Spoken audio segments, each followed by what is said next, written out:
Okay. I hope कि आपने जो भी बाकी स्किल देखे हैं उसमें जो सिस्टम थी वो डेमोन्स्ट्रेशन, मतलब ओरिएंटेशन एंड डेमो, इसी सिस्टम में आपने देखा होगा। सो हम थोड़ा सा डिफरेंट करेंगे, थोड़ा सा अलग करेंगे। मैं आपको पहले डेमो दूंगा, उसके बाद हम ओरिएंटेशन लेंगे। आई होप आपको मेरी स्क्रीन नजर आ रही है। Yes, sir. Yes, sir. Yes, sir. Yes, okay. So आज जो हम लेसन लेने वाले हैं वो 7th स्टैंडर्ड का लेसन है। सीबीएसई स्कूल का 7th स्टैंडर्ड का है, सीबीएसई पैटर्न है ये।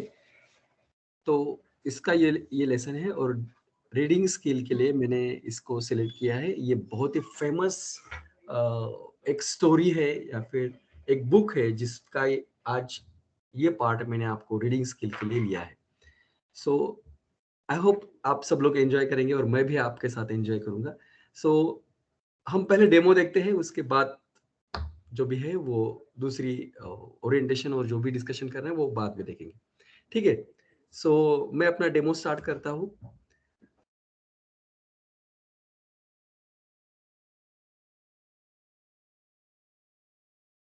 शुभ दोपहर प्रिय छात्रों। आज हम अपूर्व अनुभव नामक एक बहुत ही सुंदर कहानी का पठन करने वाले हैं। सभागार में शिविर लगने के 2 दिन बाद तोतोचान के लिए एक बड़ा साहस करने का दिन आया। उस दिन उसे यूसुकी चांद से मिलना था। इस भेद का पता न तो तोतोचान की माता पिता को था, न ही यूसुकी चांद के। उसने यूसुकी चांद को अपने पेड़ पर चढ़ने का न्योता दिया था। उमैया में हर एक बच्चा बाग में एक एक पेड़ को अपने खुद के चढ़ने का पेड़ मानता था। तोतोचान का पेड़ मैदान के बाहरी हिस्से में कुछ वस्तु जाने की सड़क पर था। बड़ा सा पेड़ था, उसका चढ़ने चढ़ने जाओ तो पैर फिसल जाते, पर ठीक से चढ़ने पर जमीन से कई 6 फुट की ऊंचाई पर एक द्विशाखा तक पहुंच जा सकता था। बिल्कुल किसी झूले से आरामदेह जगह थी यह। तोतोचान अक्सर खाने की छुट्टी के समय या स्कूल के बाद ऊपर चढ़ी मिलती। वहां से वह सामने दूर उस ऊपर आकाश को या नीचे सड़क पर चलते लोगों को देखती रहती थी। बच्चे अपने अपने पेड़ को निजी संपत्ति मानते थे। किसी दूसरे के पेड़ पर चढ़ने हो तो उससे पहली शिष्टता से माफ कीजिए, क्या मैं अंदर आ जाऊं, पूछना पड़ता था। यासुकी चान को पोलियो था, इसलिए वह न तो किसी पेड़ पर चढ़ सकता था और न किसी पेड़ को निजी संपत्ति मानता था। अतः तोतो चान ने उसे अपने पेड़ पर आमंत्रित किया था, पर यह बात उन्होंने किसी को नहीं कही, क्योंकि अगर बड़े सुनते तो जरूर डांटते। घर से निकलते समय तोतो चान ने माँ से कहा कि वह यूसुकी चान को घर देने चोपू जा रहा है। चूंकि यह झूठ बोल रही थी, इसलिए उसने माँ की आंखों में नहीं झांका।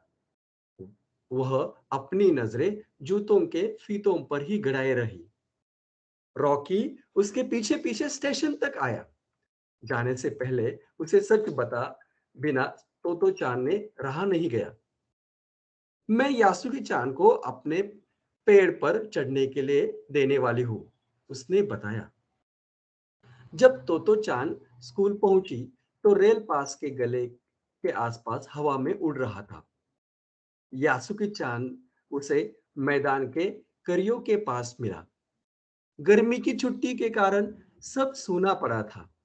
यासुकी चान उससे कुल जमा 1 वर्ष ही बड़ा था, पर तोतो चान को वह बहुत बड़ा लग रहा था। जैसे कि यासुकी चान ने तोतो चान को देखा, वह पैर घसीटते हुए उसकी ओर बढ़ा। उसके हाथ अपने चाल को स्थिर करने के लिए दोनों ओर फैले हुए थे। तोतो चान उत्तेजित थी। वे दोनों आज कुछ ऐसा करने वाले थे जिसका भेद किसी को न था, और वह उल्लास में ठिठियाकर हंसने लगी। यासुकी चान भी हंसने लगा। तो चान यासुकी चान को पेड़ की ओर ले गई, और उसके बाद वह तुरंत चौकीदार के छप्पर की ओर भागी। जैसे उसने रात में ही तय कर लिया था कि वहां से वह एक सीढ़ी घसीटती हुई लाई, उसे तने के सहारे ऐसे लगाया जिससे वह द्विशिखा तक पहुंच जाए। वह कुर्सी की ओर ऊपर चढ़ी और सीढ़ी के किनारे को पकड़ लिया। तब उसने पुकारा, ठीक है, अब ऊपर चढ़ने की कोशिश करो। यासुकी चान के हाथ पैर इतने कमजोर थे कि वह पहली सीढ़ी तक भी बिना सहारे के चढ़ नहीं पाया। उस समय तोतो चान नीचे उतर आई और यासुकी चान को पीछे से धक्कियां लगी। पर तोतो चान थी छोटी और नाजुक सी, इससे अधिक सहायता क्या करती। यासुकी चान ने अपना पैर सीढ़ी पर से हटा लिया और हताश से सिर झुकाकर खड़ा हो गया। तोतो चान को पहली बार लगा कि काम उतना आसान नहीं है जितना वो सोच बैठी थी। अब क्या करे वह। यासुकी चान उसके पेड़ पर चढ़े, वह उसकी हार्दिक इच्छा थी। यासुकी चान के मन में उत्साह था। वह उसके सामने गई। उसका लटका चेहरा इतना उदास था कि तोतो चान ने उसे हंसाने के लिए गाल फुलाकर तरह तरह के चेहरे बनाने पड़े। ठहरो, एक बात सूझी है। वह फिर चौकीदार के छप्पर की ओर दौड़ी और हर से चीज उथल पुथल कर देखने लगी। आखिर एक तिपाही सीढ़ी मिली जिसके थामे रहने की भी जरूरत नहीं थी। वह तिपाही सीढ़ी को घिसट कर ले आई और अपनी शक्ति पर हैरान होने लगी। तिपाही की ऊपरी सीढ़ी शाखा तक पहुंच रही थी। देखो, अब डरो मत, उसने बड़ी बहन की आवाज में कहा। यह डगमगाएगी नहीं। यासुकी चान ने घबरा कर तिपाही सीढ़ी और फस पसीने से तरबतर तोतो चान की ओर देखा। उसे भी काफी पसीना आया था। उसने पेड़ की ओर देखा और तब निश्चय से 7 पांव उठाकर पहली सीढ़ी पर रखा। उन दोनों को यह बिल्कुल भी पता न चला कि कितना समय यासुकी चान को ऊपर तक चढ़ाने में लगा। सूरज का तप उन पर पड़ रहा था, पर दोनों का ध्यान यासुकी चान को ऊपर तक पहुंचाने में रमा था। तो चान नीचे से उसका एक एक पैर सीढ़ी पर धरने में मदद कर रही थी। अपने सिर से वह उसको पीछे हिस्से को भी स्थिर कर रही थी। यासुकी चान पूरी शक्ति के साथ जूझ रहा था और आखिर वह पहुंच गए। हुर्रे! पर अचानक सारी मेहनत बेकार लगी। तो चान तो सीढ़ी पर से उछलकर लगाकर द्विशाखा पर पहुंच गई, पर यासुकी चान को सीढ़ी से पैर पर लाने को हर एक कोशिश बेकार रही। यासुकी चान सीढ़ी थामे तोतो जान की ओर देखने लगा। तोतो चान की रुलाई छूटी हो गई। उसने चाहा कि यासुकी चान को अपने पेड़ पर आमंत्रित कर तमाम नई चीजें दिखाए, पर वह रोई नहीं। उसे डर था कि उसने रोने पर यासुकी चान भी रो पड़ेगा। उसने यासुकी चान का पोलियो की पिचकी और अकड़ी उंगलियां अपने हाथ पर थाम ली। उसके खुद का हाथ बहुत बड़ा था, उंगलियां भी लंबी थी। देर तक तोतो चान उसका हाथ थामे रही। तब बोली, तुम लौट जाओ, मैं तुम लेट जाओ, मैं तुम्हें पेड़ पर खींचने की कोशिश करती हूँ। उस समय द्विशाखा पर खड़ी तोतो चान द्वारा यासुकी चान को पेड़ की ओर खींचना अगर कोई बड़ा देखता तो वह जरूर डर के मारे चीख उठता। उसे वे जोखिम उठाते हुए दिखाई देते, पर यासुकी चान को तोतो चान पर पूरा भरोसा था और वह खुद भी यासुकी चान के लिए भारी खतरा उठा रही थी। अपने नन्हे नन्हे हाथों से वह पूरी ताकत से यासुकी चान को खींचने लगी। बादल का एक बड़ा टुकड़ा बीच बीच में छाया करके उन्हें कड़कती धूप से बचा रहा था। काफी मेहनत के बाद दोनों आमने सामने पेड़ की द्विशाखा पर थे। पसीने से तरबतर अपने बालों के चेहरे पर से हटाते हुए तोतो चान ने सम्मान से झुककर कहा, मेरे पेड़ पर तुम्हारा स्वागत है। यासुकी चान डाल के सहारे खड़ा था। कुछ झिझकते हुए वह मुस्कुराया। तब उसने पूछा, क्या मैं अंदर आ सकता हूं? उस दिन यासुकी चान ने दुनिया की एक नई झलक देखी जिसे उसने पहले कभी न देखा था। तो ऐसे होता है पेड़ पर चढ़ना, यासुकी चान ने खुश होते हुए कहा। वे बड़ी देर तक पेड़ पर बैठे बैठे इधर उधर की गप्पे लड़ाते रहे। मेरी बहन अमेरिका में है, उसने बताया है कि वहां एक चीज होती है, टेलीविजन। यासुकी चान उमंग से भरता हुआ बता रहा था। वह कहती है कि जब वह जापान में आ जाएगा तो हम घर बैठे बैठे सुमो कुश्ती देख सकेंगे। वह कहती है कि टेलीविजन एक डिब्बे जैसा होता है। तोतो चान उस समय यह तो न समझ पाई कि यासुकी चान के लिए जो कहा भी दूर तक चल नहीं सकता था, घर बैठे चीजों को देखने के लिए क्या अर्थ होंगे। वह तो यही सोचती रही कि सुमो पहलवान घर में रखे किसी डिब्बे में कैसे समझ आएगा। उसका आकार तो बड़ा होता है। पर बात उसे बड़ी लुभावनी लगी। उस दिनों टेलीविजन के बारे में कोई नहीं जानता था। पहले पहल यासुकी चान ने तो तोतो चान को उसके बारे में बताया था। पेड़ मानो गीत गा रहा है और दोनों बेहद खुश थे। यासुकी चान के लिए पेड़ पर चढ़ना यह पहला और अंतिम मौका था।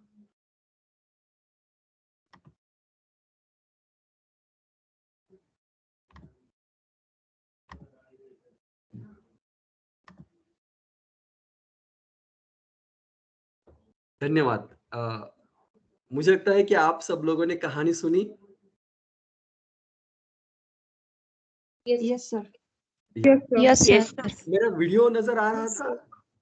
हाँ। Yes sir. Yes yes yes yes okay. Now अब हम थोड़ा सा उल्टा जाएंगे।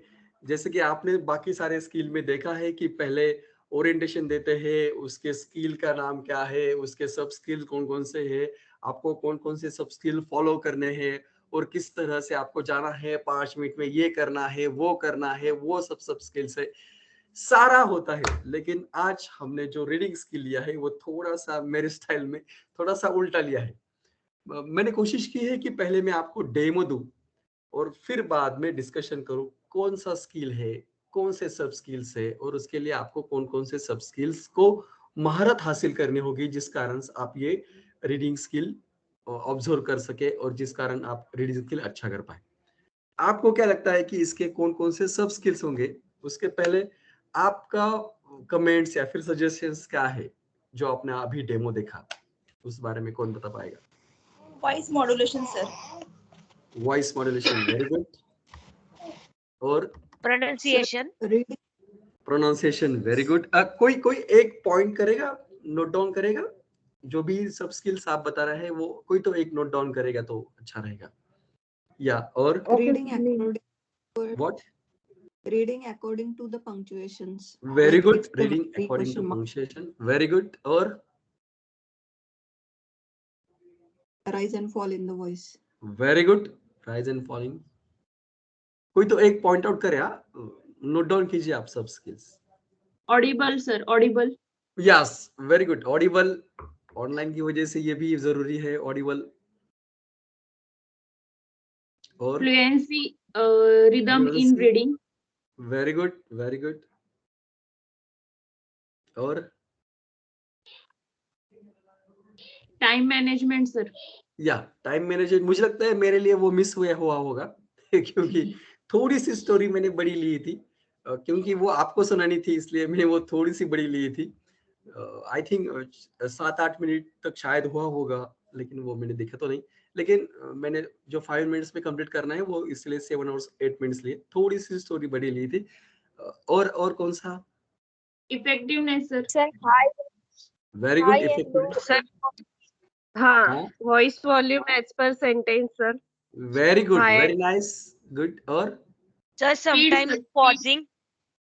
या sometime pausing, right right right, कि according to sentence sometime pausing, paragraph है या फिर जो भी है वहां पे पॉजिंग। Very good Mohini. और speed sir. Speed, right, very good Sapna ma'am, speed. Expressions. Expressions, right. आप अकॉर्डिंग टू जो भी सेंटेंस है, ऊपर जा रहा है नीचे जा रहा है, उसके अकॉर्डिंग टू एक्सप्रेशंस आपके होने चाहिए। और सर मैं एक हिंदी में बताना चाहूंगी, लयबद्ध बिल्कुल, तरीके से वाचन। हाँ, लयबद्ध तरीके से वाचन। Very good. और clear pronunciation sir. Very good, clear pronunciations. और राइट, किसने नोट डाउन किए हैं या किसी ने नहीं किए? ये है सर। राइट, कितने हुए हैं पॉइंट्स?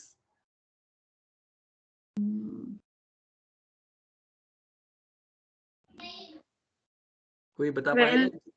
हाँ, 12 तक हो गए।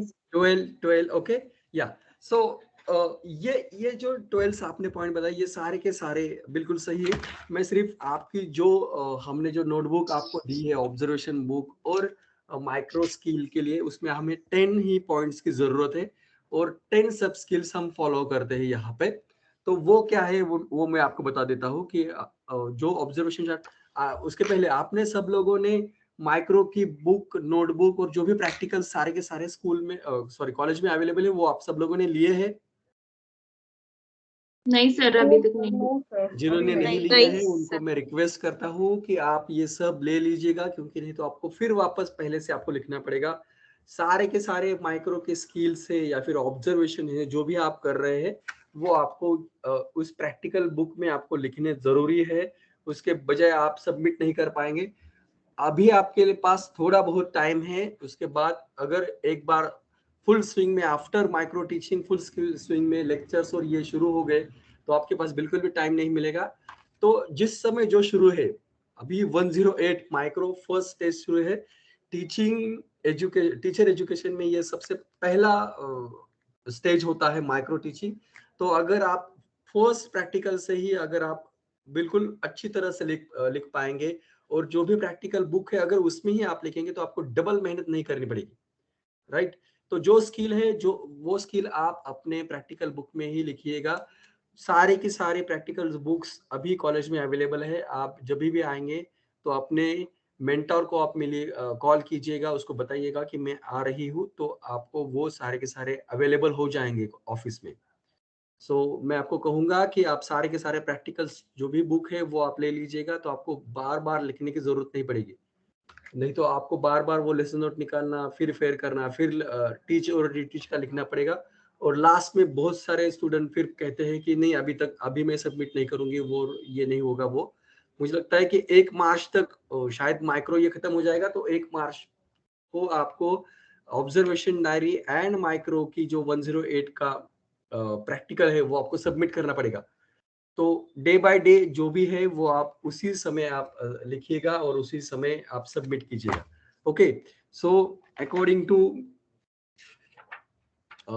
डायरी, जो भी सब स्किल्स हमने डिजाइन किए, सब लोगों ने डिस्कस करके, जो डायरी में हमने लिखे भी है कि आपको इस रीडिंग स्किल के लिए कौन कौन से सब स्किल फॉलो करने हैं और जिसको आपने देखना चाहिए, उस बारे में अब हम डिस्कशन करेंगे। सब स्किल्स क्या क्या होने चाहिए फर्स्ट, और जो आपने सब लोगों ने बताया, मुझे लगता है कि 12 और 15 आपने बताया, लेकिन यहाँ पर तो 10 ही है। हम वो पहले देखते हैं कि क्या क्या सब स्किल्स है। फर्स्ट है क्लियर प्रोनाउंसिएशंस, आपने सब लोगों ने बताया दिया।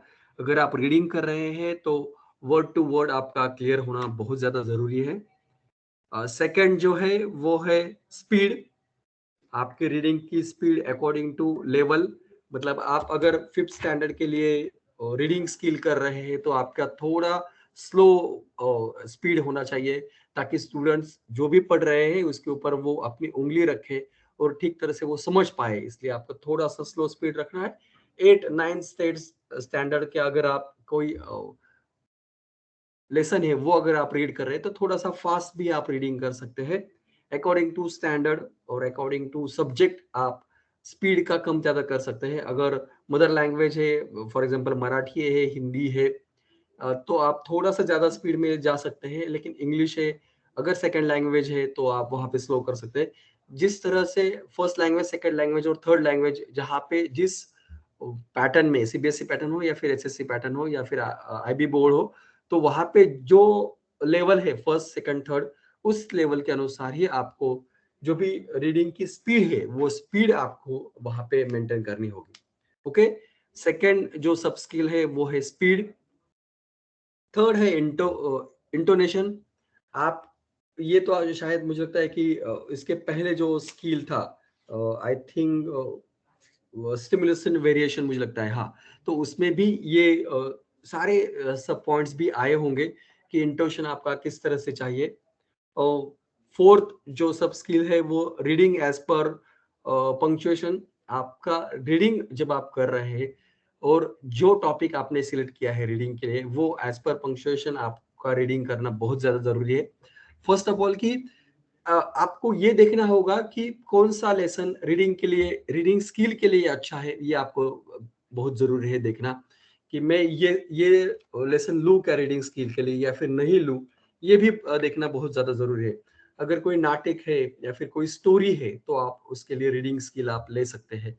और कोई डेमोन्स्ट्रेशन है या फिर कोई एक्सप्लेनेशन है तो वहां पे आप रीडिंग स्किल मत ले। ओके, तो आप जब रीडिंग स्किल के लिए आप कंटेंट भी सिलेक्ट करेंगे तो उसी टाइप का कंटेंट होना चाहिए जैसे कि आपको रीडिंग के सारे सब स्किल्स वहां पे फॉलो कर पाएंगे आप। ओके, तो अकॉर्डिंग टू दैट ही आप वो कंटेंट सिलेक्ट कीजिएगा। आप कंटेंट अभी माइक्रो के लिए तो आप कोई भी कंटेंट आप सिलेक्ट कर सकते हैं। 5th स्टैंडर्ड से लेकर 10th स्टैंडर्ड या फिर 12th स्टैंडर्ड तक आप कोई भी कंटेंट आप सिलेक्ट कर सकते हैं और आप रीडिंग स्किल के लिए वो यूज कर सकते हैं। मैं आपको ये बात भी यहाँ पे बता दूंगा कि अगर आपने पहले 4 स्किल्स के लिए 5th 6th 7th और 8th स्टैंडर्ड ली है तो दूसरे जो 4 स्किल्स आप ले रहे हैं उसके लिए 8 9 10 स्टैंडर्ड आप ले। आप माइक्रो के लिए भी अलग अलग स्टैंडर्ड के यूज कीजिएगा। कंटेंट जो आप लेसन ले रहे हैं उसका कंटेंट भी आप वो अच्छी तरह से वो यूज कीजिएगा। कंटेंट का कोई भी प्रॉब्लम नहीं है। आप आपके जो भी दोनों मेथड है उसमें से आप कोई भी आप कंटेंट आप सिलेक्ट कर सकते हैं और वो आप किसी भी स्किल के लिए आप ले सकते हैं। रीडिंग स्किल के लिए आप सब लोगों को पता ही है कि आपको लैंग्वेज लेना बहुत ज्यादा जरूरी है। लेकिन हिस्ट्री में भी आप रीडिंग स्किल का यूज कर सकते हैं छोटे स्टैंडर्ड के लिए, वो अच्छी तरह से आप रीडिंग कर सकते हैं। नहीं तो आप लैंग्वेज जो है वो लैंग्वेज आप सिलेक्ट कीजिएगा और लैंग्वेज का आप ले सकते हैं।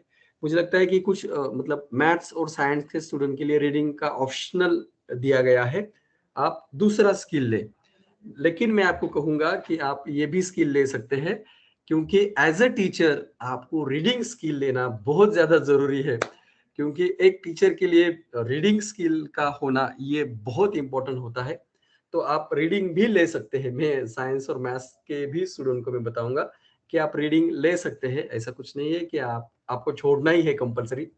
लेकिन अगर आपके मेंटर ने कहा कि नहीं लेना है तो फिर ना ले।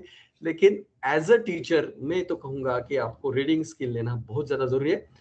मैं तो ये भी कहूंगा कि रीडिंग एक ऐसा स्किल है कि जो स्किल अगर आप अच्छी तरह से एक्वायर कर पाएंगे तो आपका टीचिंग तो बढ़िया होगा ही। क्योंकि आप आपकी रीडिंग की अगर कैपेसिटी और आपका जो फेक है, रीडिंग की जो फेक हम कहते हैं जिसको प्रेजेंटेशन हम कहते हैं, अगर वो आपकी अच्छी है तो अकॉर्डिंग टू आपका लेसन भी अच्छा ही होगा।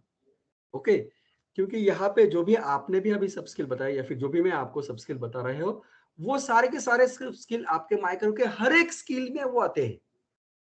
Okay, not only reading. लेकिन आपको इंट्रोडक्शन करना है, आपको स्टिमुलेशन वेरिएशन करना है या फिर आपको डेमोन्स्ट्रेशन करना है या फिर आपका कोई भी स्किल हो एक्सप्लेनेशन करना है, उस सारे स्किल में ये स्किल तो बहुत ज्यादा जरूरी है। उसके सब स्किल्स बहुत ज्यादा जरूरी है। हाँ, पढ़कर रीड करना ये बहुत अलग बात है। लेकिन रीडिंग करने में जो भी सारे सब स्किल्स होते हैं उसको अगर आप अच्छी तरह से उसके ऊपर अगर आप मास्टरी लेते हैं तो मुझे लगता है कि आप सारे के सारे स्किल में उसका यूज कर सकते हैं। तो ये एक मेन स्किल मैं कहूंगा कि रीडिंग स्किल जो है वो एक मेन स्किल है, जिसको अगर आपने अच्छी तरह से वो स्किल एक्वायर कर लिया तो आपके बाकी जो सारे के सारे स्किल्स है उसके लिए वो हेल्पफुल रहेगा। ये एक ऐसा स्किल है कि जो बाकी सारे सारे स्किल्स के लिए वो आपको हेल्पफुल रहेगा। ओके, हम अगला सब स्किल्स यहाँ पे क्या है वो देखेंगे। फ्लुएंसी, आपका रिदम इन रीडिंग, आपकी फ्लुएंसी कितनी है, आप किस तरह से आपका रिदम है रीडिंग करने में, किस तरह से रीडिंग आपका फ्लुएंसी है, रिदम है, वो भी देखा जा सकता है। आपने अगर, मुझे लगता है कि बहुत सारे अभी ऐप इस कोविड-19 की वजह से बहुत सारे ऐसे ऐप आज अवेलेबल है मोबाइल के ऊपर कि वहां पे बहुत सारी अच्छी अच्छी स्टोरीज बहुत अच्छे अच्छे लोगों ने रीड करके वहां पे अपलोड कर दी है। आपको सिर्फ कान में कॉर्ड लगानी है, वो रोज स्टोरी सुननी है। तो ये भी एक बहुत अच्छा स्किल है। मैं आप लोगों को ये भी अपील करूंगा कि अगर आप में से कोई इन सर्विस नहीं है, वो फुल टाइम अगर बीएड ही कर रहा है, तो उसके लिए मैं बहुत बड़ी अपॉर्चुनिटी आपको देता हूँ कि आप अपना खुद का ऐप डिजाइन कीजिएगा, रीडिंग ऐप डिजाइन कीजिएगा, और जो भी स्टैंडर्ड के बुक्स से या फिर जो भी आपको अच्छा बुक लगता है, जो आपको रीडिंग में बहुत इंटरेस्टेड है, जो भी टॉपिक है आपका, तो आप वो टॉपिक सिलेक्ट करके आप अपना ऐप डिजाइन करके ये जो रीडिंग स्किल है उसका यूज करके आप वहां पे अपना खुद का ऐप डिजाइन कर सकते हैं और वो मार्केट में ला सकते हैं, वो लॉन्च कर सकते हैं। ऐसा बिल्कुल भी नहीं है कि अगर आप टीचर है तो आपको टीचिंग ही करना है। अगर आपके पास स्किल है तो आप इस रीडिंग स्किल का यूज करते हुए आप अपना ऐप डिजाइन कीजिए। आप स्टूडेंट के लिए बुक्स मार्केट में ला सकते हैं। आप रीडिंग भी आप अपना ऐप डिजाइन करके आप रीडिंग स्किल का यूज करके आप अपना ऐप और आप अपना बुक रीडिंग का शौक भी आप पूरा कर सकते हैं। ये एक बहुत बड़ी अपॉर्चुनिटी है। अगर आप में से कोई सोच रहा है तो मैं आपको बिल्कुल कहूंगा कि आप इसके ऊपर ध्यान दीजिएगा कि इतना इतना बड़ा लार्ज वे में हम रीडिंग स्किल को देख सकते हैं कि मतलब एक अपना profession as as a profession आप जा सकते हैं। जैसे कि मराठी के बहुत सारे साहित्यिक हैं जिनका रीडिंग अगर हम सुनते हैं, फॉर एग्जांपल पु ल देशपांडे है, या फिर और बहुत बड़े बड़े बड़े साहित्यिक है या फिर कवि है, जिनके अगर हम रीडिंग आप अगर सुनेंगे अभी के अगर कहे तो फिर कुमार विश्वास जी है, अगर वो भी रीडिंग करते हैं, अगर उनका भी हम सुनेंगे तो आपको भी लगेगा कि वाह क्या बात है, कि ये सुनते ही जाए, ऐसा हमें लगता है। तो ये रीडिंग स्किल की खासियत है कि अगर उसको आप अच्छी तरह से फॉलो करेंगे तो आप अपना खुद का ऐप बना सकते हैं, आप अपना खुद का प्रोफेशन डिजाइन कर सकते हैं या फिर डेवलप कर सकते हैं।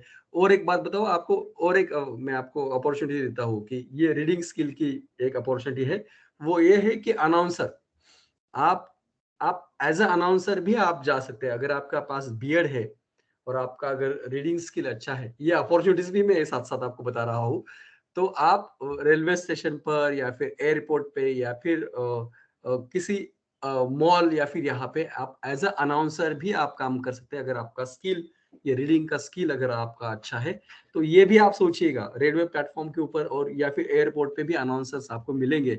बहुत अच्छी खासी उनकी सैलरी होती है। तो वो भी, और बस काम इतना ही है कि अनाउंस करना है। 3 लैंग्वेज में या फिर 4 लैंग्वेज में हो। तो ये भी आपके लिए एक बहुत अच्छी अपॉर्चुनिटी होगी। आई होप कि आप सब लोगों तक मेरी आवाज पहुंच रही है। Yes, sir. Yes, या sir. या मैं Yes, sir. आपको स्किल के साथ अपॉर्चुनिटीज भी बता रहा हूँ। ये एक एडिशनल आपको बेनिफिट मैं आपको दे रहा हूँ। आप सोचिएगा, एज अ टीचर की कोई जरूरत नहीं है, आप बाकी भी बहुत सारे ऑप्शंस आपके पास अवेलेबल है, और इस ऑनलाइन ऑनलाइन प्लेटफॉर्म की वजह से तो आप बहुत सारे स्किल आप सोच भी सकते हैं। ओके, चलो नेक्स्ट सब स्किल्स के ओर हम आते हैं कि एक्सप्रेशंस। आप रीडिंग स्किल जब आप ले रहे हैं तो आपके एक्सप्रेशंस भी बहुत अच्छे होने चाहिए। ऑडिबिलिटी, आप आप अगर अच्छी तरह से आवाज आपके अच्छे स्टूडेंट तक आपकी पहुंचनी चाहिए। ऑनलाइन अगर आप स्किल ले रहे हैं तो आप अच्छी तरह से स्टूडेंट को नजर आ रहे हैं या नहीं आ रहे हैं, या फिर आपकी फ्रीक्वेंसी अच्छी है या नहीं है, तो वो भी जरूरी है। और अगर आप ऑफलाइन अगर अभी ये स्किल आप आगे फॉलो करेंगे, क्योंकि कल से सब स्कूल शुरू हो चुके हैं, तो वहां पे नंबर ऑफ स्टूडेंट्स कितने हैं आपके सामने, ये आपको देखना बहुत ज्यादा जरूरी है। अगर क्लास में 30 या फिर 20 स्टूडेंट्स है तो उनके लिए उनकी सफिशिएंट वॉइस में आपको रीडिंग करने की जरूरत है। लेकिन अगर क्लास में अगर 60 और 70 स्टूडेंट्स है तो according to that number of students तो आपको आपकी ऑडिबिलिटी भी आपको बढ़ानी होगी और आपके वॉइस का रेंज भी आपको ऊपर लाना होगा और उतनी सारे स्टूडेंट तक मेरी आवाज क्लियर और प्रॉपर पहुंचे। तो इसलिए भी आपको वो ध्यान रखना होगा कि मैं किस तरह से वहां पे स्टूडेंट को जो भी आप रीड कर रहे हैं वो प्रॉपर तरीके से पहुंचे। नेक्स्ट है टाइम मैनेजमेंट। जो आपको स्किल दिया जा रहा है उसका टाइमिंग क्या है। अगर आप माइक्रो ले रहे हैं तो 5 to 6 मिनट या फिर 4 to 5 मिनट से आपको वो स्किल लेना है। आप अगर देखेंगे कि एसएससी के जो भी मैं लेसन देखता हूँ जो भी या फिर जो भी पार्ट देखता हूँ मैं, मराठी हो, हिंदी हो या फिर इंग्लिश के हो, तो उनमें मैं देखता हूँ कि वो थोड़े से छोटे हैं।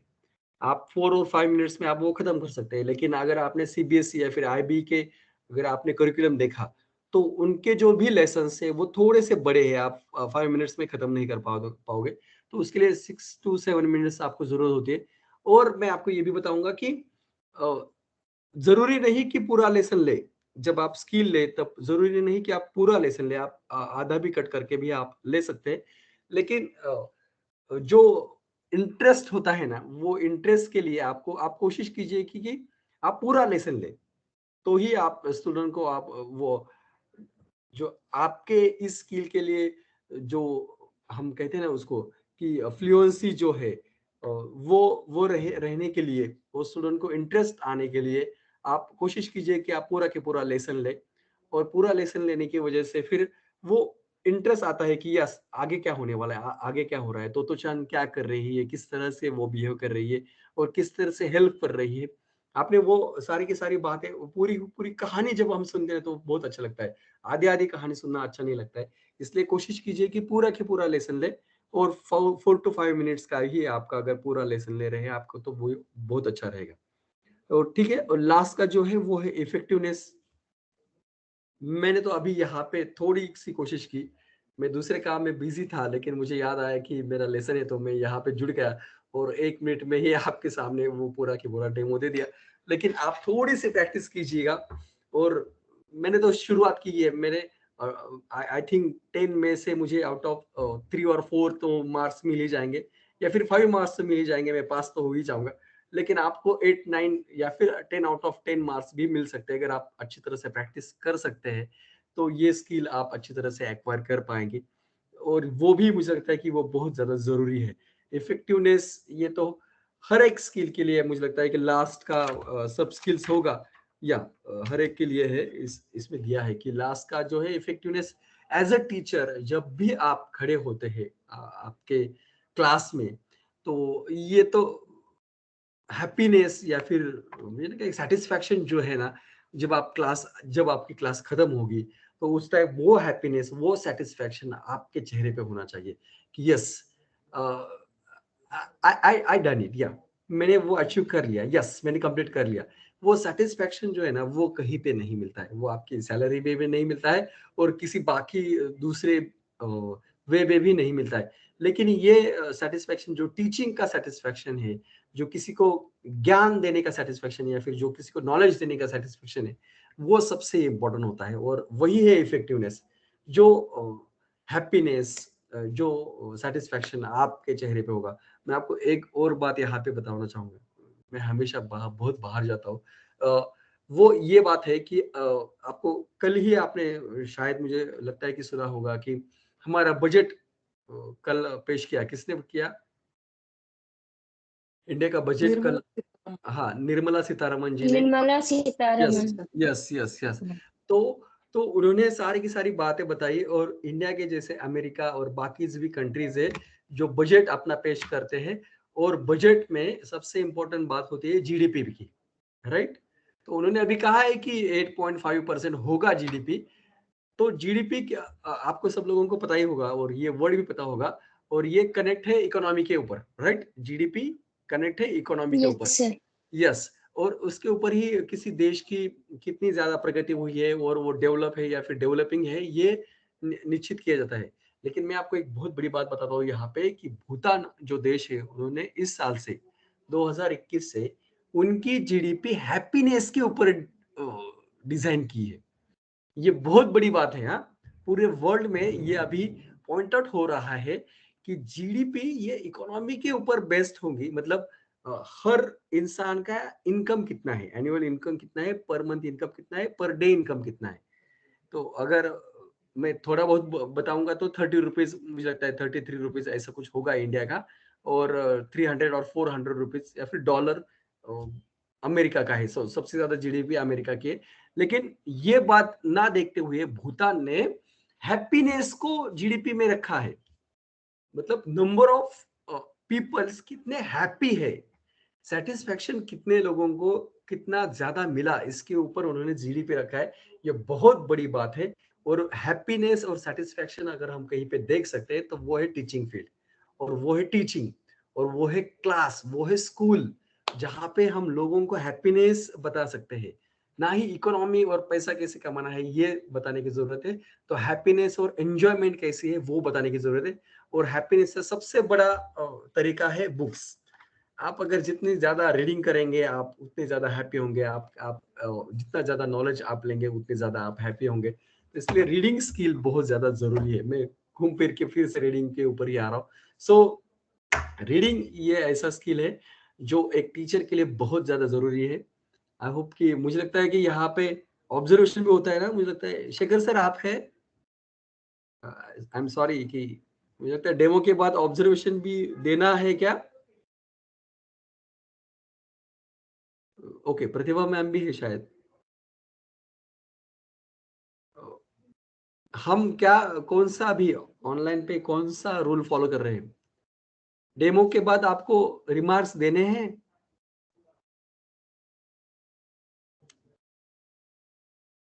ओके, आप में से कोई बताएगा कि आप कौन सा हेलो। रूल फॉलो करते हैं? या यस सर, देते हैं। जो हमारे एक तो और टीचर रहते हैं आपके पैरेलल में, वो ऑब्जर्व करके अपना बताते हैं। Okay okay okay. सो कौन है? मुझे लगता है कि लिस्ट में तो शेखर सर का नाम है। शेखर सर आप है?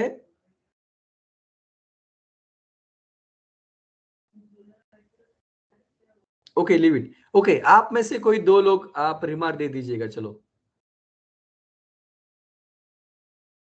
सर मेरा कुछ मिस हो गया है। ओके ये सब स्किल्स में मैंने बस 9 ही मेंशन कर पाई हूँ, तो आप ओके एक बार यदि रिपीट कर दें तो। Okay okay, no problem. चलो, फर्स्ट है clear pronunciation, yes sir. Second है स्पीड, यस सर। थर्ड है intonation, yes sir. Intonation, intonation. Yes sir. Fourth है reading as per punctuations, yes sir. Fourth है fluency oblique rhythm in reading, okay. Yes sir. Six है proper stress on words. Okay, यही miss हो गया था sir. Okay, हाँ। और seventh है एक्सप्रेशंस, एट है ऑडिबिलिटी, नाइन्थ है टाइम मैनेजमेंट, एंड 10 है effectiveness. Yes, thank you sir. या तो कौन देगा रिमार्क या फिर ऑब्जर्वेशन? क्या होती है आपकी system? I don't know.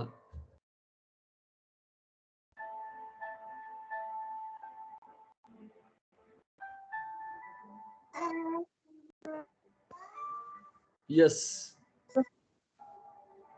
Yes sir, मैं आई। आगे कोई बोल या नहीं रहा है प्लीज तो मैं। Please please please.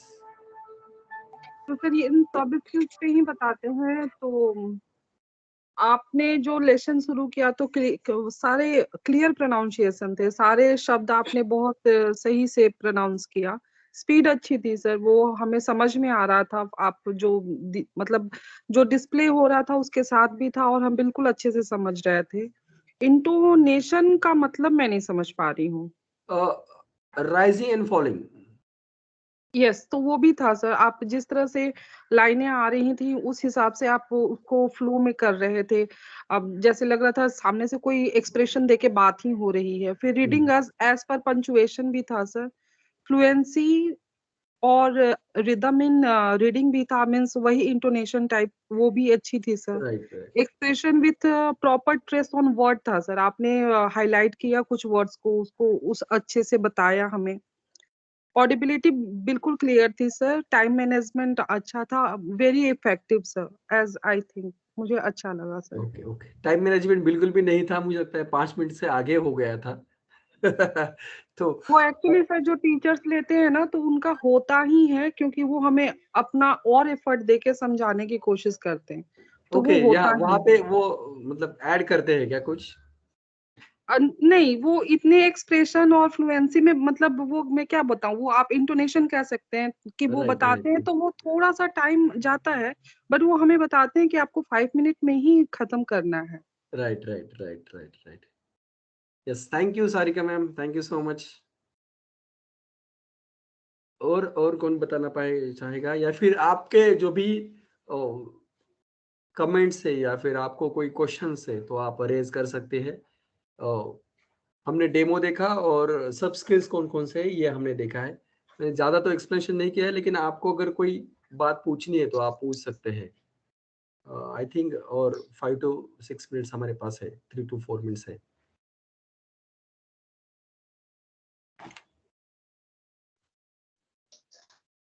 Excuse me, sir. Yes ma'am, yes. Sir, जैसे